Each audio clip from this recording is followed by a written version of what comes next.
Hello student, आइए पढ़ते हैं हम अपनी संस्कृत पाठ्य पुस्तक रुचिरा भाग 3 कक्षा 8 से पंचमा पाठ। पाठ का नाम है कंटके नैव कंटकम, अर्थात संकट के समय उस संकट का सामना करना चाहिए। मध्य प्रदेश के हिंडोरी जिले में प्रधानों के बीच प्रचलित एक लोक कथा है। यह पंचतंत्र की शैली में रचित है। इस कथा में यह स्पष्ट किया गया है कि संकट में चतुराई एवं प्रत्युत्पन्न मतित्व से बाहर निकला जा सकता है, अर्थात सूझबूझ के साथ उस समय विपत्ति को देखकर, संकट को देखकर जो सही निर्णय ले सकता है, जिसमें इतनी क्षमता होती है, तो उस संकट से आसानी से उबरा जा सकता है या आसानी से निकला जा सकता है। आसीत कश्चित् चंचलो नाम व्याधः। आसीत कश्चित्, किसी जगह चंचल नाम का एक बहेलिया रहता था। किसी जगह चंचल नाम का एक बहेलिया रहता था। पक्षी मृगादीनां ग्रहणे सह स्वकीय जीविका निर्वाहयति स्म। वह पक्षियों को पकड़ता था और उससे अपने जीविकोपार्जन अर्थात अपनी रोजी रोटी का इंतजाम करता था या उपाय करता था। पक्षी मृगादीनां ग्रहेण सह स्वकीय जीविका निर्वाहयति, वह पक्षियों को पकड़ता था, ग्रहण करना अर्थात पकड़ता था, और स्वयं के जीविका का निर्वाह करता था। एकदा सह वने जालम विस्तीर्य गृहम आगतवान। एक बार वह वन में जाल को बिछाकर अपने घर को वापस आ गया। अन्यस्मिन् दिवसे प्रातःकाले यदा चंचल वनं गतवान् तदा स दृष्टवान् यत् तेन विस्तारिते जाले दौर्भाग्ययत् एकः व्याघ्रः बद्धः आसीत्। अन्यस्मिन् दिवसे, दूसरे दिन प्रातःकाल सुबह के समय जब चंचल वन को जाता है तो वह वहाँ देखता है कि जिस जाल को उसने बिछाया हुआ था, दुर्भाग्यवश उस जाल में एक बाघ बंध गया है, यानी फंस गया है। सो चिंतयत व्याघ्र माम खादिष्यति अतएव पलायनम करणीयम। वह सोचने लगता है, सोच में पड़ जाता है कि यह बाघ तो मुझे खा जाएगा, अतएव इसलिए पलायनम, यहाँ से भाग जाना ही उचित होगा। व्याघ्र निवेदयत भो मानव कल्याणम भवतु ते। बाघ बोलता है, हे मानव, तुम्हारा कल्याण हो। यदि त्वं माम मोचयिष्यसि तर्हि अहम त्वां न हानिष्यामि। बाघ कहता है, हे मानव, तुम्हारा कल्याण हो, यदि तुम मुझे इस जाल से मुक्त कर दोगे तो मैं तुम्हें हानि नहीं पहुंचाऊंगा। तदा सह व्याधः व्याघ्रम जालात बहिर निरसारयत। तथा बहेलिया जो है वो बाघ को जाल से निकाल देता है। व्याघ्र क्लांत आसीत। बाघ थोड़ा अपने आप को थका हुआ महसूस करने लगता है। जाल से निकलने के बाद बाघ अपने आप को थका हुआ महसूस करने लगता है और कहता है, सो वदत, और स्वतः फिर बोलता है, भो मानव पिपासु अहम, मुझे प्यास लगी है। नद्या जल मानीय मम पिपाशा शमय। नदी से जल ला करके तुम मेरे प्यास को शांत करो। व्याधा जलम पीत्वा पुनः। अब बाघ जल को पीता है और जल को पीने के बाद उससे कहता है कि व्याधम वदत, बहेलिया से कहता है, शमय में पिपासा।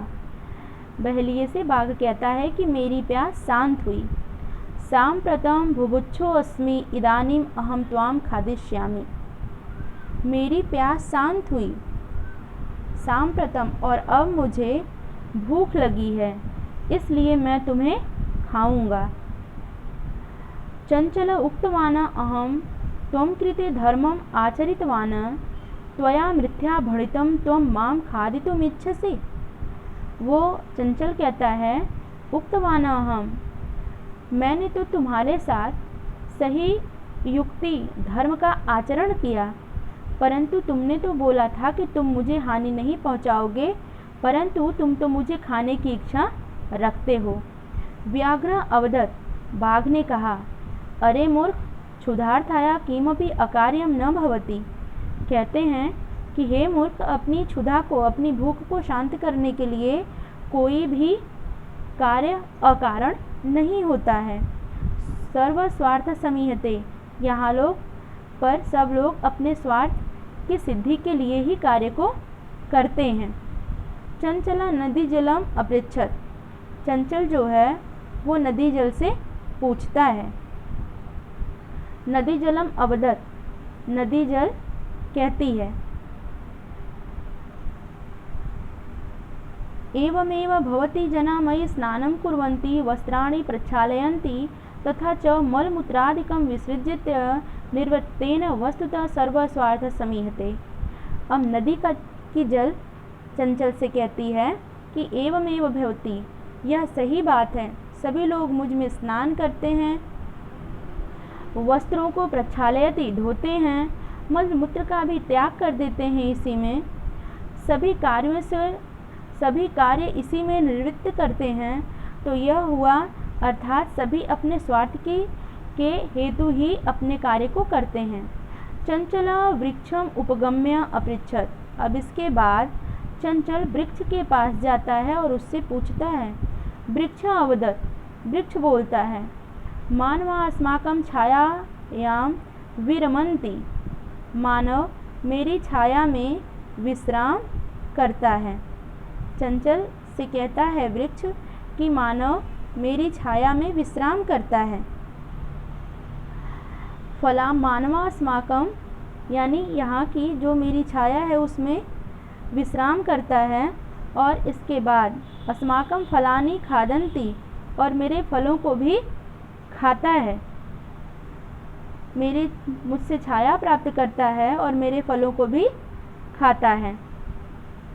कुठारय प्रहर असभ्यम सर्वदा कष्टम ददाति, और इसके साथ ही वह कुल्हाड़ी ले करके पुनः मेरे ऊपर असभ्यों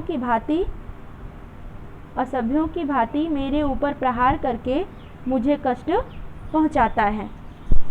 चंचल से वृक्ष कहता है कि यहाँ पर लोग मुझसे छाया प्राप्त करते हैं और मेरे फलों को भी खाते हैं तथा कुल्हाड़ी लेकर के असभ्यों की भांति मुझे कष्ट भी पहुंचाते हैं। यत्र कुत्रापि छेदेन कुर्वन्ति, और मेरे शरीर को काट देते हैं। सर्व स्वार्थ समीहते, इसीलिए कहते हैं कि ये सब लोग अपने स्वार्थ परत ही कार्यों को करते हैं। समीपे एका लोमशिका बद्री गुलमाना पृष्ठे नीलिना एता वार्ता शृणोति स्म, वहीं पास में ही लोमशिका, एक लोमड़ी जिसका नाम बद्री गुलमाना है, वो पीछे से नीलिना छिप करके ये सारी बातें शृणोति सुन रही थी। सा सहसा चंचल मुपसृत्य कथयति, वह अचानक ही चंचल के सम्मुख आकर के कहती है, का वार्ता, क्या बात है। माम अपि विज्ञापय, तुम मुझे विस्तार से बताओ। स अवदत्, वह कहता है, अहह म्रास्विस्वः, अच्छा हुआ मौसी, अवसरे तुम समागतवती, अच्छे अवसर पर तुम मेरे सम्मुख आई हो। अस्य व्याघ्रस्य प्राणा रक्षित, मया मेरी इस बाघ से प्राणों की रक्षा करिए। परम एषा मामेव खादितुम इच्छति, परम यह जो बाघ है वो मुझे खाने की इच्छा रखता है। तदंतरम सह लोमशिकाये निखिला कथा निवेदय, इसके बाद जो लोमड़ी है वो कहती है कि सारी वार्ता को तुम मुझे फिर से, उससे निवेदन करती है कि सारी बातों को तुम मुझे विस्तार से बताओ। लोमड़ी जो है वो चंचल से कहती है कि तुम सारी बातों को मुझे विस्तार से बताओ। लोमशिका चंचलय अकथयत बाढ़म तुम जालम प्रसारय पुनः सा व्याघ्रम, जब वो पूरी कथा को सुन लेती है तो चंचल से कहती है कि उस जाल को तुम पुनः फैलाओ और फिर से बाघ से बोलो। चंचल को लोमड़ी उपाय बताती है कि तुम फिर से उस जाल को फैलाओ और बाघ से बोलो। अवदत् तेन प्रकारेण तुम एतस्मिन् जाले बद्ध, किस प्रकरण के कारण तुम इस जाल में बंध गए थे। इति अहम प्रत्यक्षम द्रष्टुम इच्छामि, मैं इसे प्रत्यक्ष रूप से देखने का इच्छुक हूँ। व्याघ्र यत् वृत्तान्तं प्रदर्शयितुं तस्मिन् जाले प्रविशत्, बाघ जो है वो सारे वृत्तांत को प्रदर्शित करने के लिए, दिखाने के लिए उस जाल में प्रवेश कर जाता है। लोमशिका पुनः अकथयत संप्रति, लोमशिका पुनः कहती है संप्रति पुनः पुनः कूर्दनं कृत्वा दर्शय, तुम उसमें उछल कूद करके दिखाओ। लोमशिका बाघ से कहती है, अर्थात लोमड़ी बाघ से कहती है कि पुनः पुनः कूर्दनम, तुम पहले की भांति पुनः पुनः उसमें उछल कूद करके दिखाओ। स तथैव समाचरत, स तब मुझे समझ में आएगा। अनारतं कूर्देन सह श्रान्तः अभवत्, अनारतम लगातार ही वह उसमें उछल कूद करने लगता है। जाले बद्ध सः व्याघ्र क्लान्तः सन् निसहायो भूत्वा तत्र अपतत् प्राणभिक्षामीव च अयाचत, उस उछल कूद करने में वह पुनः जाल में फंस जाता है और थक करके, निराश होकर के भूमि पर गिर जाता है और अपने प्राणों को बचाने की उनसे याचना करने लगता है। लोमशिका व्याघ्रम अवदत्, लोमड़ी जो है वो बाघ से कहती है सत्या त्वया भणितम, सत्य ही तुमने कहा था।